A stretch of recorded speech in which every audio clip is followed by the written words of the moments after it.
As you can probably tell, we're still kind of in the whole post-Infinity War, nobody wants to compete with anything, let's just throw out this random stuff in theaters couple of weeks. So before Deadpool hits next week, and Solo after that. So until then, we have one thing from this past week, one thing from last week, one thing from a few weeks back, and so on. It just keeps going back. We're gonna start with Breaking In. The new, it's like we were talking about, usually once a year at least, these thrillers come out that feel like they should have been released back in the 90s. The No Good Deed type of movie, the Perfect Guy type of movie, all that stuff, When the Bow Breaks. Now we have Breaking In, and it's basically, to my understanding, it was going to be something sort of like, and I guess it kind of is, something like maybe Firewall, if anybody remembers that, with Harrison Ford and Paul Bettany. Or it's like, or maybe Reverse Panic Room is pretty much what this movie is. And I was actually kind of looking forward to it for a couple of reasons. One being the director is James McTeigue, who, if I'm not mistaken, did V for Vendetta. He also did The Raven with John Cusack, which, good or bad, whatever you feel about either one of those, my first thought was, maybe this will be a bit more stylish than other movies like it have been over the past few years. And as it started, I just kind of, I should have known better. I should have known what I was in for. I got exactly what I thought I was going to get. Only problem is that I got exactly what I thought I was gonna get. Down to, like, the smallest possible detail. And that's where the movie's problems lie.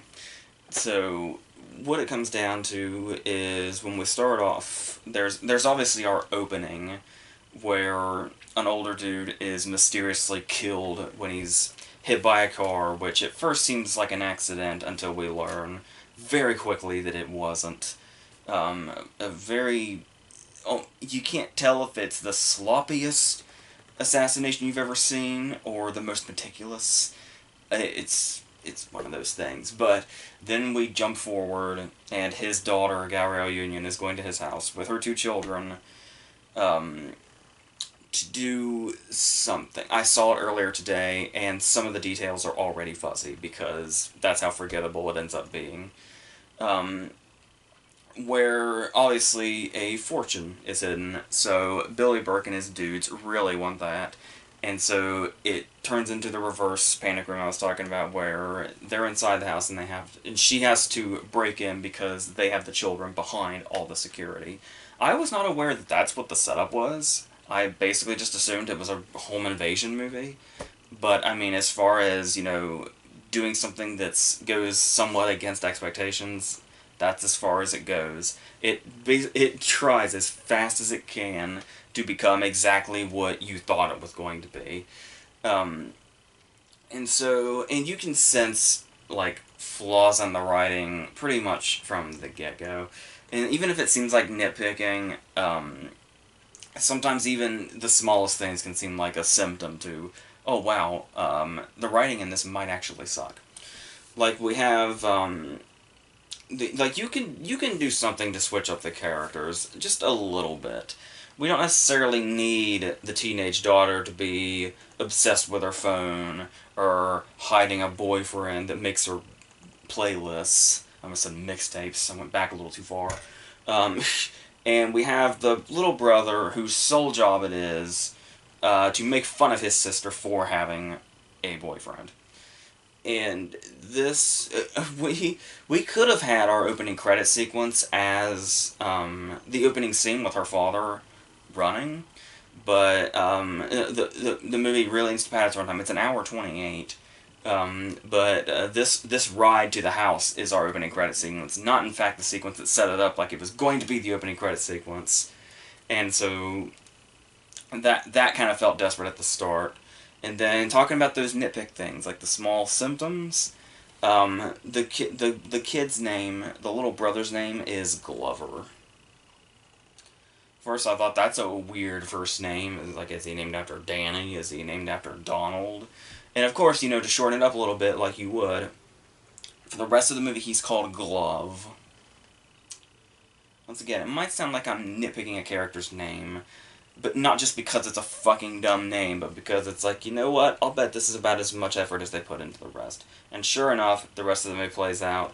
We get the whole thing where she gets the exposition phone call. She gets a call from an exposition machine to play out everything that led up to this point for us. But then it gets to that point to where not only do you know, it's one thing when a movie is like, predictable or whatever, or by the numbers, or everything you think it's going to be.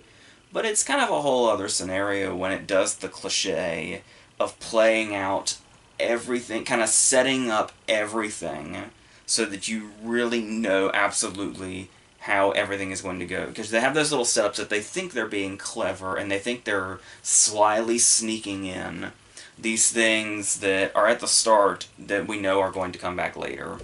Like when we get the entire layout of the house, we get the entire whole thing about how he can just make music happen and everything looks like a fortress. But then little detail, like there's a drone, there's the whole thing where there is a scene devoted to watching her remove her shoes, the first thing she does when she gets into the house, which immediately occurs to you, oh, so she's going to have to John McClane her way through this. Got it. And then there is the moment when she drops a wine glass, and it breaks, and she makes no fucking effort to clean it up. So it's like, I'll bet that glass is going to be either hurtful or useful to her later, I wonder. And the thing is that they just blueprint everything for you like that, thinking they're being clever.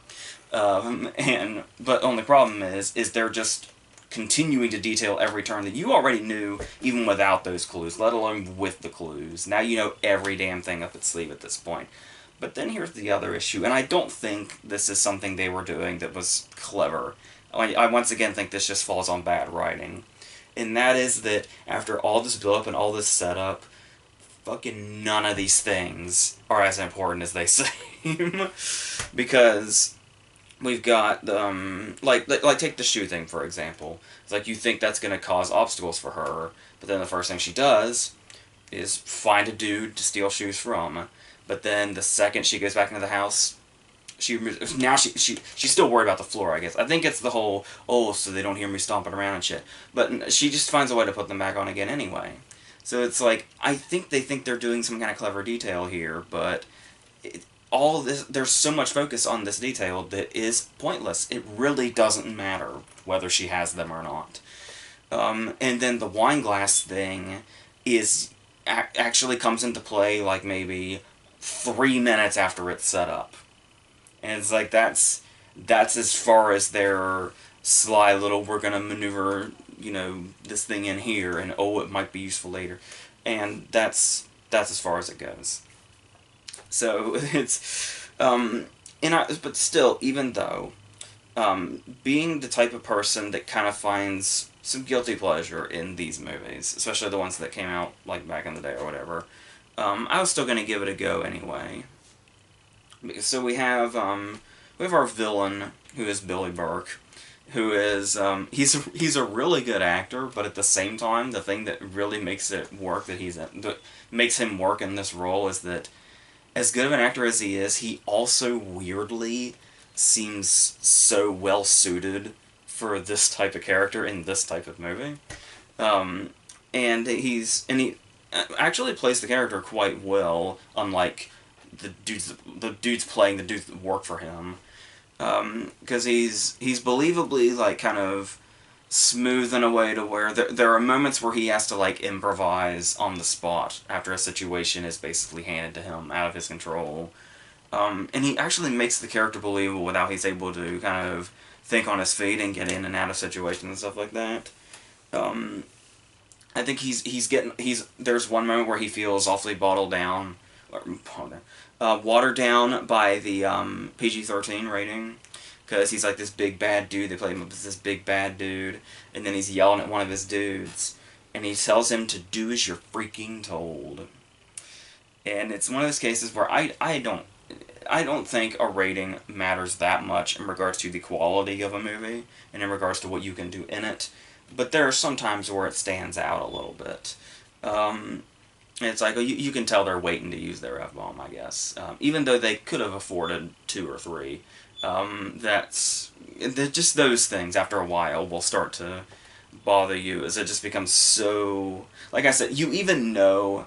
you get as they basically skip over saying the word fuck in this scene, which is yet another example of now you know exactly when they're waiting to use the word fuck. And it's exactly where you think it is, in the context that you think it is. You can probably guess the very line in your head like 45 minutes before it shows up. Just even little things like that just lay out everything for you. But then there's stuff like his main dude, the dude that's supposed to kind of be like the scary loose cannon, where he's the guy that he found in prison, and I guess he got him out somehow. They don't go into that if I remember correctly. But this dude is basically gonna be like, he's the crazy dude that can just, kill anybody or anything at any time. Only trouble is that this guy has this weird, sort of fake tough guy voice going on, and it's absolutely hilarious every time this guy is on screen in all the wrong ways. I mean, he's as annoying as he is hilarious, and the problem is that this dude is supposed to be like terrifying. And the more prominent he becomes, obviously the dumber the movie gets, unfortunately. Like, the movie suffers because of this character when you think he's just some side guy that's like, well, that's just... I don't know whether to chalk it up to, like, bad acting, but this guy had to have been getting bad direction, too, so... it's like, almost like they were trying to make him, like, sort of like Clifton Collins Jr.'s part in 999. Or, I had another example in my head that I've since forgotten, but that one guy that seems like he's on the side for a while, but then he slowly makes his presence more known and becomes more and more threatening. And it just really fails miserably. And like I said, actually hurts the whole movie because of it, with the directions that it goes. And there are moments when, speaking of trying to be scary and failing, well, just in general, there's no, like, real suspense or excitement. Like, the setups are there. Like, there's the scenes there where you think, you feel like, oh, if this were better portrayed, this might actually, have me on the edge of my seat for a second or two. But it's just completely and totally absent from the movie entirely, unfortunately. And it gets as far as Universal basically just robbing from itself. Because we actually get the scene directly lifted from Get Out in this movie. The scene when Chris is outside and Georgina's at the window and he thinks he's being watched, but she's actually just looking at her reflection in the window and, like, adjusting her hair. Those exact shots are completely recreated exactly for a similar scene in this movie, where a dude is looking out the window and Gabrielle Union thinks she's been caught. The dude's just looking at his reflection to adjust his hair. The exact angles and shots of this scene. And it's too soon to call that an homage if you wanted to give it the benefit of the doubt, which I won't. And it just gets way too obvious as it goes. I started to feel like I could tell I really wasn't into it. When you can tell when you really start to sense a distance between you and the rest of the audience reaction. It's like, even if you know everything around every corner, if it was effective enough, you'd still kind of be into it. But it is such a foreign concept to me that the older people behind me were like, gasping and, like, oohing. And it's like, Billy Burke says, I'm gonna kill the kids. And they're like, oh my god. And it's like Billy Burke says, I'm gonna set the kids on fire. And the people are like, oh my god. And it's like, I'm glad that they're into it, but I mean, did you believe for a second Billy Burke was gonna kill the kids? Did you believe for a second Billy Burke was gonna set the kids on fire?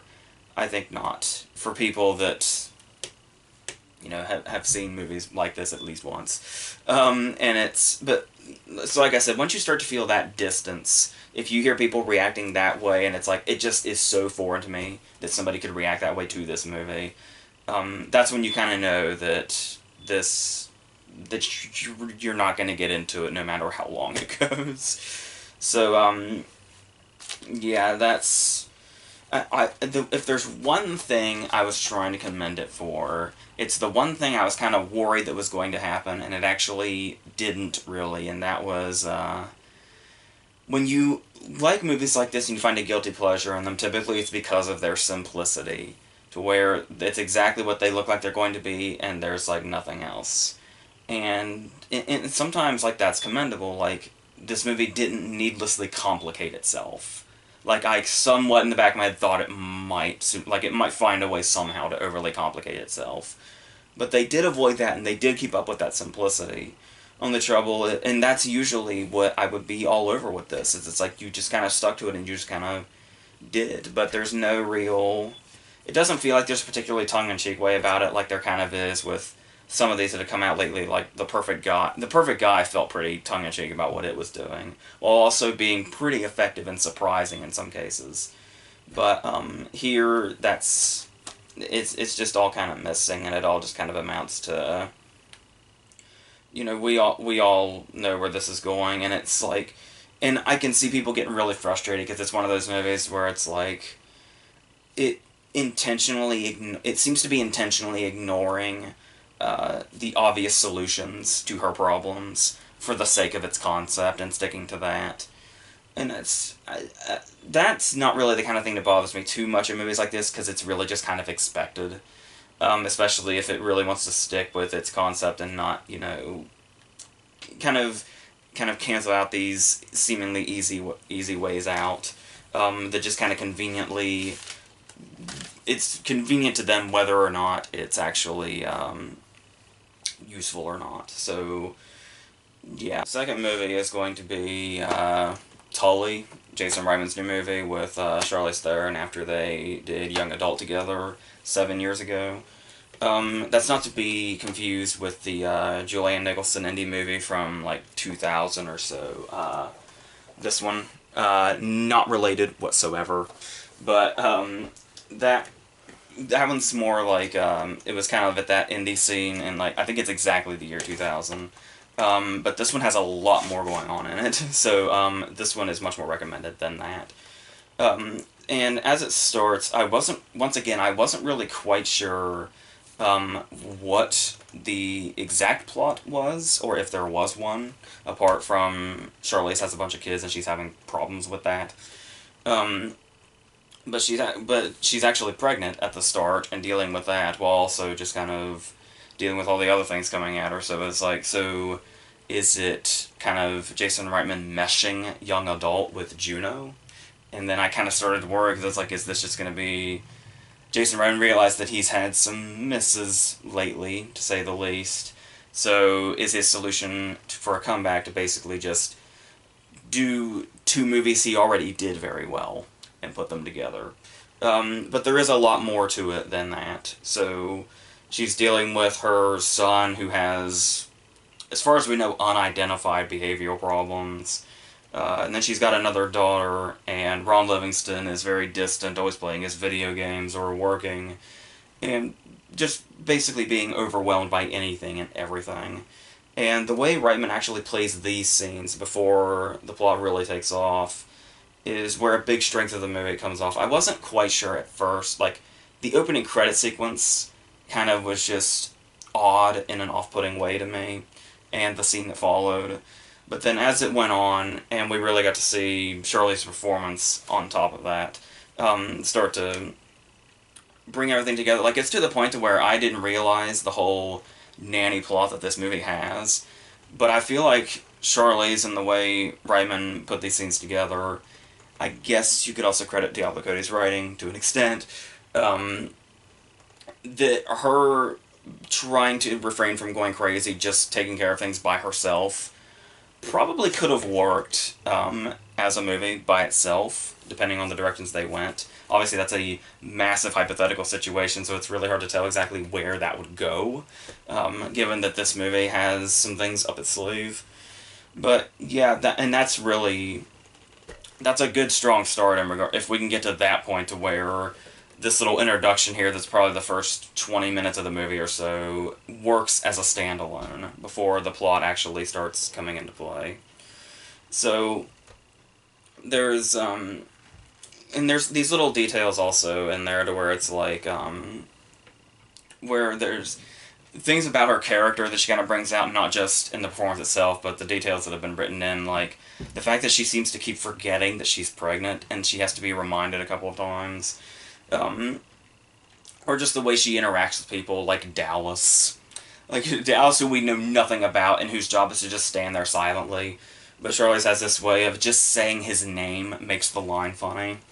And I don't know if it helps or not. I guess it gave me a bit of a personal connection, which is useless to all of you, but the way she would, I don't know, it's kind of her voice too, but just her personality and the way she kind of say her lines and the way she deal with whatever was thrown at her. Her character kind of reminds me of my stepmom a little bit, which was a little weird, but at the same time, like, I kind of felt like this weird connection to her through that very early on in the movie, which made it easier to kind of stick with her throughout it. But then we're introduced to the title character, Tully, who is Mackenzie Davis, I think, who I had to look up and doesn't appear to have been in that many things, but she is really good. And the thing here is that this could have been, because there's a character here towards the very beginning that we see very briefly, only like a couple of times, and that is the nanny at Mark Duplass's house with the pink hair, that feels very much like a Diablo Cody character. She feels like she would have been a character in Juno or something, which, much flawless as I think Juno is, 11 years later, we've said everything we need to say about characters like that. And it'll be interesting to see Diablo Cody grow and see what other kind of characters she can come up with. And that character, the pink-haired one at Mark Duplass's house, could have been what Tully was. Only a major character, but they do manage to avoid that almost entirely. She does have that kind of quirky way about her. Like, the scene that stands out is when she does the Pinky and the Brain quote about taking over the world. But that just seems like something random thrown in there to say, look how, crazy she is or whatever. But she actually does end up making it work. And she's actually, funny enough, Mackenzie Davis is going to be playing another nanny because she's doing a movie I think it's called The Turning, which is actually based on A Turn of the Screw. So it's basically a modern remake of The Innocents she's going to star in next. So that's going to be really interesting, especially after watching this. But yeah, she's able to definitely play that part with those, quirky things like that, but she doesn't take it to... it feels like she has the starting stages of a Diablo Cody character, but she doesn't fully go in that direction for the worse. She actually is relatively well put together, and some things about her are kind of... you're not really quite sure what to think, but this is one of those cases where the movie actually does know what it's doing, and you just kind of have to trust it, and things will make sense, even if it seems like they might not. And so that's pretty much where that character's coming from. And then you have, like, a really nice supporting cast. I mentioned Ron Livingston, Mark Duplass. Obviously, anytime Mark Duplass shows up in a movie, I'm gonna praise him for a while. Even, like, the 30 seconds he was in Zero Dark 30, I'm just gonna... And it was kind of like a jolt when he walked on screen, because I had only realized in this moment that the last time I saw him was when I watched the Creep movies for the first time. So I was kind of startled to see him at first, but then that immediately, he got right back into likable mode very quickly and very easily, because he still has that... He, maybe among all the other actors in this sort of indie scene, has really just mastered that natural quality to just make every scene, to make himself seem like a real person in pretty much any context. Even that horror movie he did with Olivia Wilde, it was like he just has this natural way of saying dialogue and delivering lines that just makes it... Yeah, it's like no matter how long he's been on screen, it's like you just know this dude. And you're really at ease with him, and he really brings that here, too. Playing Charlize's brother. So, just nothing but praise for him, always. Um, and the thing here is that... And another thing that works here about that is that Diablo Cody's scripts are very, like... The lines that are written, you can tell a screenwriter wrote them. I mean, like, you can certainly get... Like, Reitman certainly gets natural deliveries out of his actors, but we all know that movies written by Diablo Cody are movies for sure. But him kind of bringing in that natural quality, and the other actors too, bringing in this kind of natural feel, somehow doesn't clash with Diablo Cody dialogue in a way that would seem like they don't fit together. Where, like, some people feel like very much so they're in a movie, some people feel like they're in real life. But somehow there is a balance that's found here that actually does work really well. And there is, because they do throw in that realism, like they do seem to intentionally go against what you expect to see in movies where, like, real-life events are rushed, like the act of having a baby, for instance. When in movies, it's like, you know, the water breaks, everybody's frantic, and then a baby comes out. But this movie goes through the whole... Her water breaks, they just walk up to the counter in the hospital, and Ron Livingston just nonchalantly says, yeah, we're here to have this baby. Nobody's in a big hurry. She just has to lay there all night while this happens, and then the next day. So I do like that they threw those kind of bits of realism in there also. Like I said, regardless of how movie-like Diablo Cody's dialogue may seem at times, she seems to have kind of found a bit more of the realistic angle that Reitman works so well with here. And it kind of goes... Well, that's a nice talent that Reitman seems to have, to where he seems to know exactly what to do with her scripts, to where he can pretty much pull off either one of those angles, depending on what the scene asks for and what it needs. So, yes. So as the movie went on, it's like the more and more, the more I appreciated his reuniting with her as a screenwriter on top of what he was able to bring with Charlize again that they had initially done in Young Adult. Without seeming repetitive at all. It does feel like it's coming from kind of a totally different place, even if the setups seemed familiar to us, as I was talking about earlier. And yeah, really, just like I was talking about, just the way he handles a lot of these scenes and really kind of puts the audience there, like the scene where she's left the school and the baby is screaming. And it's like, as the scene goes on, we're in an enclosed car, and the screaming, like, intensifies just badly. And we can really sense, not just her going crazy, but almost like the line starts to blur between what the baby's screaming is and what her internal screaming is. Like, are we hearing the baby anymore, or are we hearing her internal screaming now? It's hard to say. But, so yes, I did think, overall, it was actually very well done, and it did grow on me as it went. It does get to a point where you start to wonder exactly how directionless it might end up being, but then that's when I'm not going to say anything too much, but it's like, they throw what seems to be a what the fuck ending at you. An ending that might seem like it comes from out of nowhere. But, in all honesty, it's actually quite shocking how much it makes sense in the long run, when you really think about it. So, yeah, and there's even, like, maybe a scene or two you might look back on that you were initially questioning, or you were wondering, like, you know, okay, where did that go? Or it seems like a scene ends too early, and then it seems like just kind of, it's danced around. But it all does make sense, weirdly enough, when it comes back around. So, yes, I wasn't sure, given how Reitman's been doing lately, how I was going to feel about this, and I like it well enough, but I'm not Young Adult's biggest fan. Like, there are people who love Young Adult, a lot of people that love Young Adult a lot more than I do. But yeah, I was really pleased with this. I like this more than I like Young Adult, but yeah, I don't know if it gets us back to Reitman at, like, Juno or Up in the Air, but it's yeah, I do feel like if he can keep this up, because I think he's already like planning out his next movie. So I am really excited again to see what he's gonna do now. So yes, that was quite satisfying. The next one's gonna be, I Can Only Imagine. He was hanging around here on its last legs, and to be honest, people were like going really, really crazy for it, and the critics were surprisingly nice to it too. So it's like, alright, if it's on its last legs, maybe I should see what this is all about.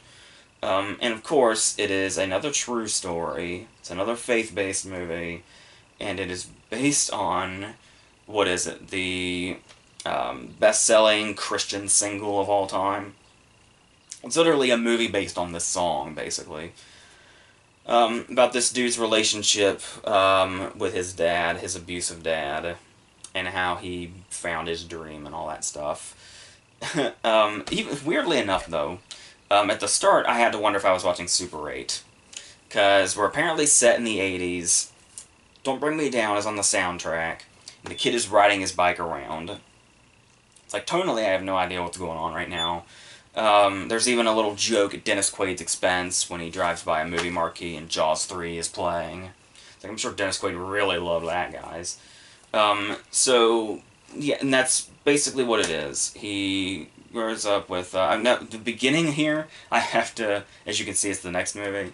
I'm trying to make sure I don't confuse the first 30 minutes of I Can Only Forgive and Lean on Pete, in regards to dudes in their relationships with their dads, but, so what we have here is, the mother is basically out of the picture, I believe. In Lean on Pete, she's left, but obviously that's another movie that we're getting to. But the thing here is, there's a big jump in time quite suddenly to where he's a kid, and he's at camp, and he likes a girl, he's got a best friend, and then there's the jump in time to where he's got the same girlfriend, he's got the same best friend, and he's now in high school, playing football, looking like he's 35 years old. So kind of a lot of unintentional confusion on my part as I'm watching this play out.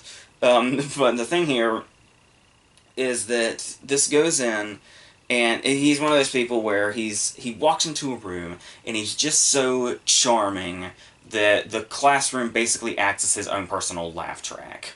That's how charming he is. And he hurts himself playing football, so he decides to, he's just in his private time, he's just gonna sing. And his music teacher or drama teacher, whoever she is, putting on this production, sees through, like, the window in a door, him singing. So she decides, you know what, I'm gonna make him the lead in the play without telling him. So he hasn't tried out, he hasn't done anything. And when he goes to her about this, without saying, you know, you cast me without consulting me, I don't even know what the hell we're doing, her response is, we're not having this conversation. This is the end of this conversation, you are in this play. So, I'm sure it's all, you know, he's thanking her, and all that, and how, oh, this was the starting point for him to really realize his true dream, or whatever, but I mean, this is kind of immediately not working for me. This whole, hey, you made me the lead in a play that I have no idea what it is, and her response is, we'll have no further discussion on this. It's like, I think that's supposed to be charming, I think that's supposed to be her, you know, being hardened about making sure this guy reaches his dream because she cares so much. But, I found this anything but endearing, but we're supposed to pretty much go with that. So, and then it goes on, and we have him perform, we once again jump ahead, and then it turns into, like, the missing scenes from Forever My Girl. Fucking great. So, yes, we've got another movie about a, would you consider this genre country? Probably. I don't know, there's some middle ground there, about what this guy does. But then eventually Trace Adkins helps him start to take off, with seemingly no, you know, much persuasion. This is one of those movies where it's supposed to be really inspiring, yet, I mean, yeah, he had an abusive dad, and yeah, he, you know, got injured really badly playing football and all that, but I mean, when it comes to, you know, finding his dream of becoming a singer, things just kind of seem to pretty much fall in his lap. Yeah, we get a few scenes of them saying, you know, hey, you're not good enough, you're not good enough, your band's not good enough. But then here's the problem, is that this is clearly a band that is not good enough. We spend like half the movie this guy telling him his band's not good enough, so what's the movie solution? Let's have half the movie be this band singing their songs. Now, maybe if this is your genre, maybe this is your type of music, that won't bother you, but I mean, and they go through the whole songs, man. They really do. So you're watching this, and once again, it's starting to become very obvious, and you're like, okay, so the only thing this movie is missing is a cancer diagnosis. I mean, they're not really going to stoop to that level, right? Well, sure enough, and I know it's real life, but I mean, even so, that doesn't stop it from feeling like a fucking Nicholas Sparks movie, no matter what you do, no matter where it comes from. So yeah, Dennis Quaid's gonna have cancer, of course. And the cancer Dennis Quaid has in this movie, surprisingly, is not Jaws 3. So, as it goes on, we do meet... Okay, there's one thing I do want to throw out there. It's the fact that, it's like you feel like you know the direction it's going to go when you see that Trace Adkins is in it. And he actually plays a pretty crucial role. And it was like, oh, yeah, I forgot we're totally living that era now to where somebody just made the dire mistake of telling Trace Adkins he was an actor. And we have to suffer for it now. But, I mean... He's not too bad, actually. And I guess it helps probably a lot that the territory that the movie is exploring is obviously territory he's very familiar with. So it's like these are kind of like ins and outs and like backstage stuff that he's, you know, done and dealt with before. So there's something pretty natural. Like he's actually able to deliver his dialogue pretty naturally.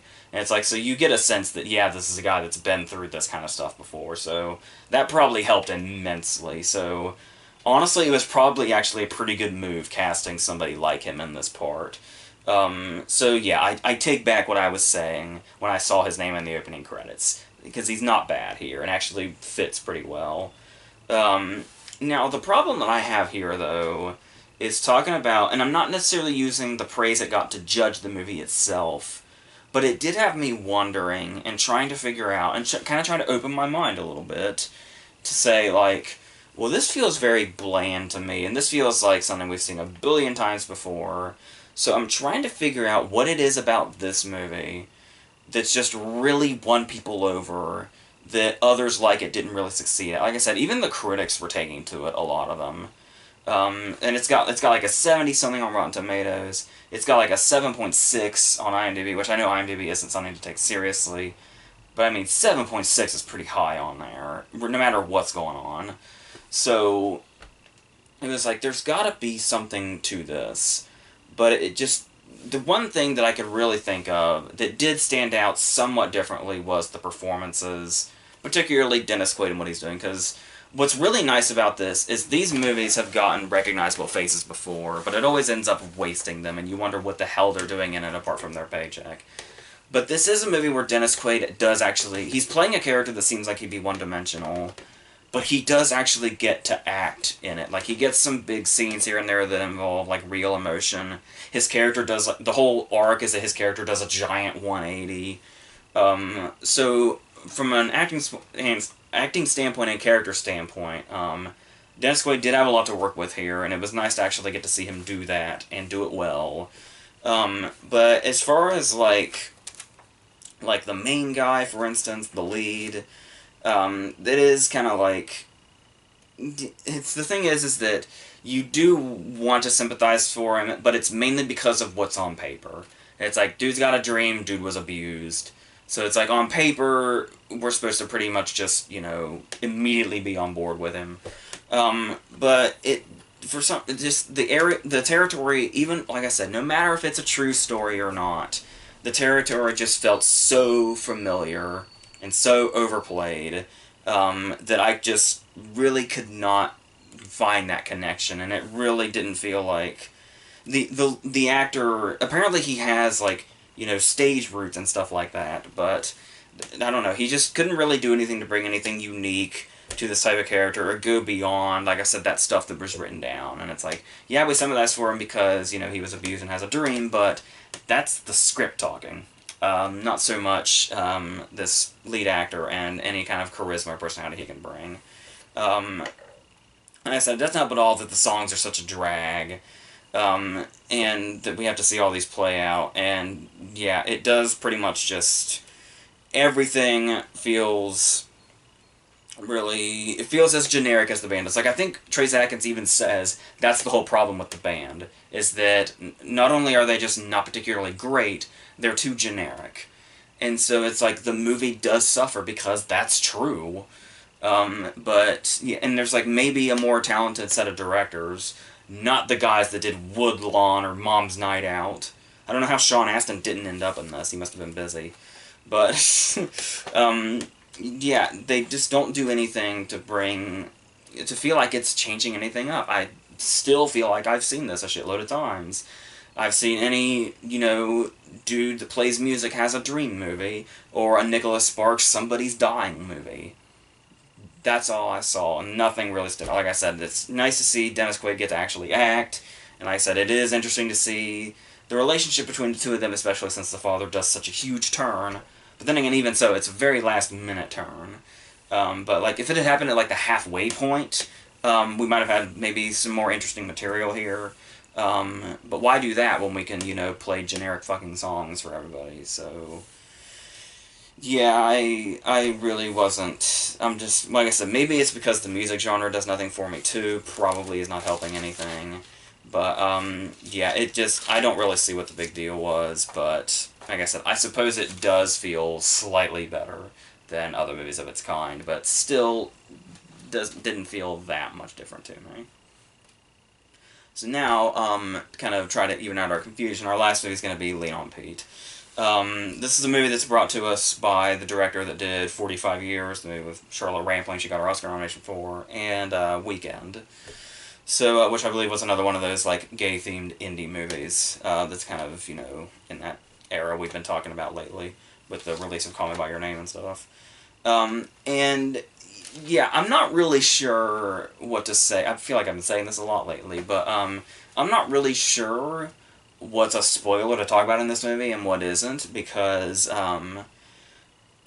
because here's the idea, is that, the description that I had always heard, and I'd always read about this movie, and I'd always heard what it was about, is basically, if you're to go on that, the starting point of this movie is an hour in,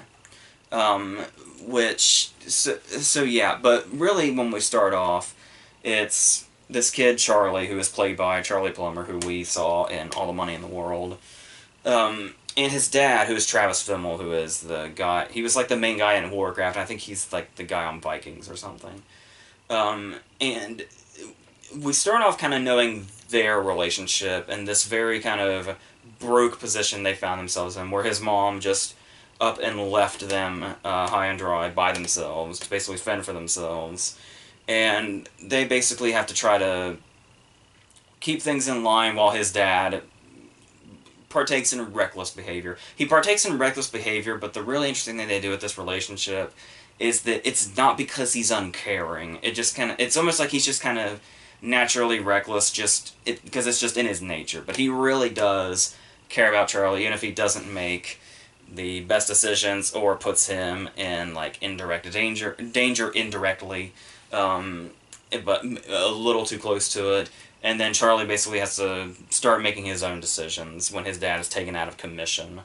So he takes up with Steve Buscemi, who basically, there's something shady about him, but they kind of keep it kind of intentionally behind some curtains a little bit, with it, with the shadiness kind of peeking out its head a little bit. But he basically takes care of horses that he runs in races, with Chloe Sevigny being his jockey. And he gets involved with them, and it feels like this is pretty much what the movie's gonna be for a while.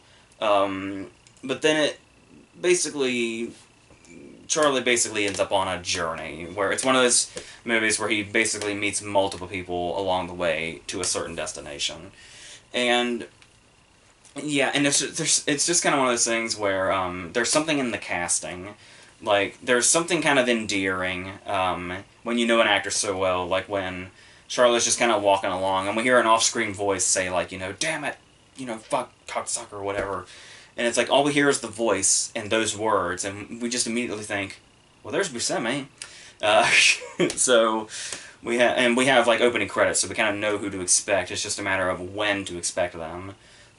Which maybe they should have waited till the end for, so there was kind of a bit of, so we kind of weren't waiting for people to appear, which maybe you're not doing if you're engrossed enough, but that's kind of what I was doing. And so, yes, and then once we're introduced to Buscemi, there's a very interesting kind of back and forth between them, to where it's like, we think maybe his dad might be a little harsh or whatever sometimes. Once again, more so it just feels like it's in his nature. But then once he's with Buscemi, we start to realize that his dad starts to look more and more like a nicer, level-headed guy the more we get to know Buscemi. Buscemi's the kind of guy in this movie where, like, he's super aggressive with everybody, and then he's the kind of guy that'll take you out and buy you lunch, and then lecture you on your manners. But then, right after this, in the same conversation, we'll turn around and say, so, like, what's up with your mom? Does she, like, just abandon you guys or something? So he's one of those guys that I'm sure we've all met at least once in our lives and didn't particularly care for. And then, once again, that kind of brings us into Chloe Sevigny as well, who kind of brings in her damaged past, quite literally. And like I said, it really kind of finds a groove and a feel here to where this pretty much could have been just what it was. But then it sort of takes itself in, like I said, what would be unexpected directions. Like I said, if you read any description whatsoever, yeah, it's like I said, like the halfway point of the movie is, I guess, where most people think it's just starting. So there's that. If there's one problem that the movie has that's pretty big and kind of holds it down the most, even though it is a very good movie overall, and it's like you would think because the movie would suffer more because of this problem, but it surprisingly is able to hold itself up. But this problem I'm talking about is the fact that a lot of what the rest of this movie is seems to be based on the connection that Charlie has with this horse. But the thing is that this connection he has with this horse doesn't feel all that prominent. I mean, it's like he tells Buscemi that he's got an attachment to the horse, but we really hardly see that apart from the fact that he works with the horse and he smiles when he's around the horse.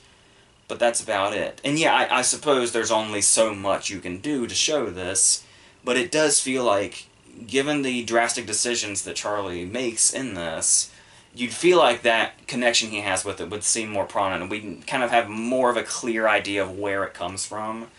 But we don't really, maybe if you like really dissect it, but there seems to really be nothing too upfront about what would make Charlie make the drastic decisions for the sake of this horse. But that's pretty much what drives him the whole time. And like I said, there's not really enough. There's not enough time devoted to him with the horse to buy it. Like, there are scenes later, like when they're walking around in the desert together, and it basically becomes like Charlie Plummer's brief one-man show, where you start to get more of a vibe like that. But there's not near enough scenes like that as there should be. That would probably make it feel more, And I don't even think it's like an intentional vagueness about it, to give it like a mysterious nature or anything like that. It just feels like there seems to be things they could have elaborated on more that they just kind of didn't.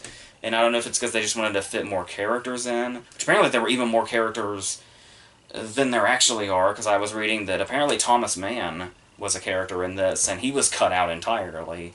So it was like we did the whole going from character to character thing even more than we already did, and they were like, yeah, we need to cut this down because the movie already breaks 2 hours by a couple of minutes.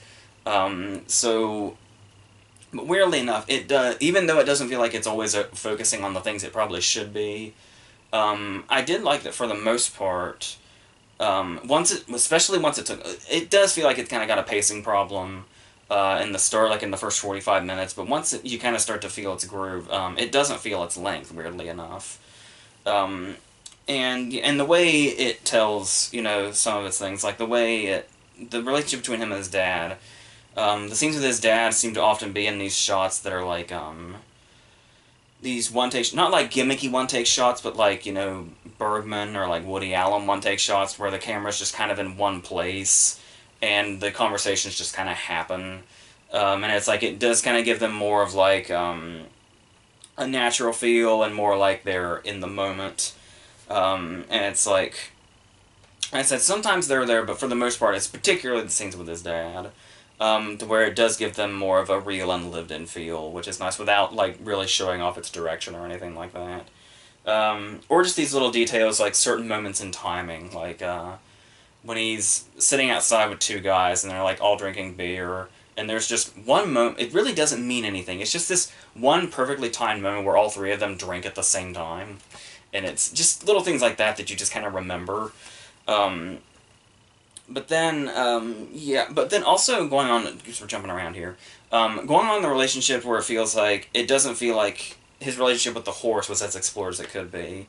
You can kind of say the same thing about his dad, too, because the scenes with his dad kind of seem to be more of the stronger aspects of the movie. And a performance from the likes of Travis Fimmel that I was not expecting, knowing him for stuff like Warcraft and Vikings and stuff like that. I was not expecting something so kind of real and natural here, that really works and really shows, just kind of in his behavior alone, how this relationship works between them, and that he's not completely what he appears to be, or what you would kind of maybe accuse him of being if you just took one look at him. So I was really impressed with that, but even so, it does seem like there's, once it basically turns into a run into one character after another movie while on a certain en route to a certain destination thing, does feel like very familiar territory. I think I saw a comparison to Wendy and Lucy, which kind of makes sense. Yeah, I do think it was actually, much as nice as it is to see like actors like, Steve Zahn, for instance, it does feel like we would have had a lot more here to take in if it was like just scenes of Charlie by himself with the horse and basically having to act on his own because of this. But yeah, it does seem like the movie kind of keeps wanting to avoid that and wants to keep throwing in characters as much as they can. And while these scenes kind of work individually, it does feel like I said, there are better things and more interesting things we probably could be doing, that don't get as much attention as they could.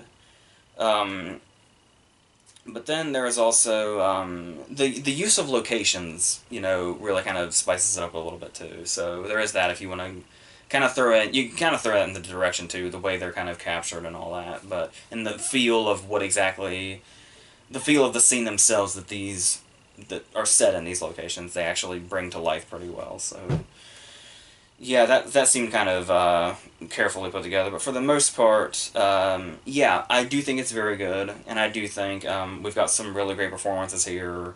Like I said, Buscemi being rarely sort of like this unlikable character, but the more kind of unlikable he is, the better you feel the performance is. And obviously, Charlie Plummer is probably going to do some really good things if we're getting stuff like this at the young age he's at already. Because he also held All the Money in the World pretty well together, given the very crucial part he played in that. So, yeah, yeah, there's still plenty to like here. So, and I do. So, yes, we do have that. So I think that's all we have for this week. And then we're gonna, like I said, we're gonna get Deadpool coming, we're gonna get Solo coming, and we'll see what else comes out. I think we have a relatively dead summer, given all the big movies that have already come out, or that come out later in the year, so, but we'll see what all comes at us. You'll have another Versus and all that, so, yeah, so until all that stuff, I think we're done.